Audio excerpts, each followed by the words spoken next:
welcome to EZGlutenFree. Today we're continuing the grain-free pizza series with that thin, crunchy paleo crust that's made with almond flour and flax meal. And these ingredients are so nutrient dense that they just leave my usual gluten-free flours in the dust. Plus they add a nice nutty flavor to the pizza. And the whole recipe is so simple to make that you'll be throwing this one together all the time. Okay, now to make this delicious, crispy, thin crust pizza, I have my pizza stone preheating in a 400-degree oven.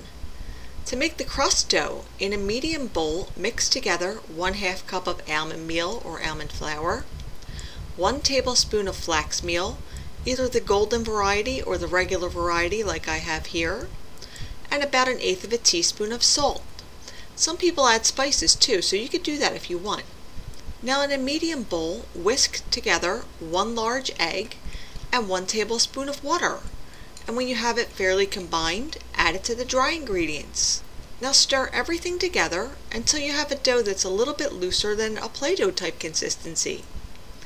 It might take a minute or two for the flax meal to absorb the water and set up properly. Now take a small sheet of parchment paper, add a drop or two of oil, and just work it around with your hands. And this will help to make the crust nice and crispy. Now add the dough to the parchment, and I'm going to be shaping my dough into an oblong, so that's the way I'll start pressing it out.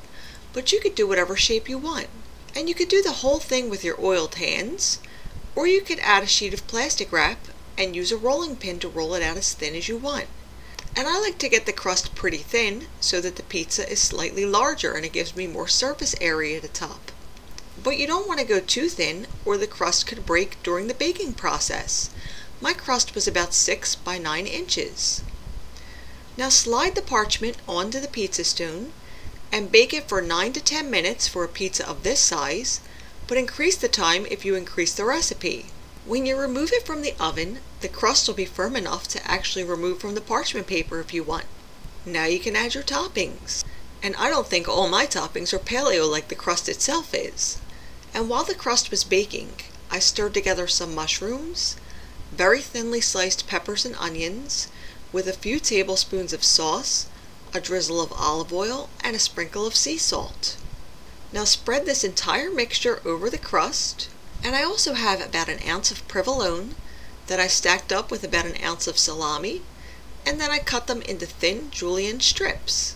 Now you can just scatter these ribbons down over the veggie mixture, then add a sprinkle of Italian seasoning, a few crushed red pepper flakes, and maybe a drizzle of olive oil.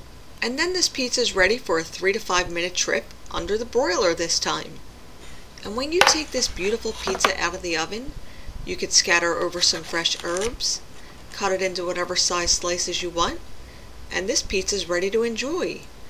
It's a very simple way to make a quick, gluten-free, grain-free paleo crust for one. And this pizza is not only delicious, it's far more nutritious than the thin crust pie that I typically make. And if you'd like to print a copy of today's pizza recipe, don't forget to visit my blog in the link below. And for brand new recipes every week, don't forget to subscribe.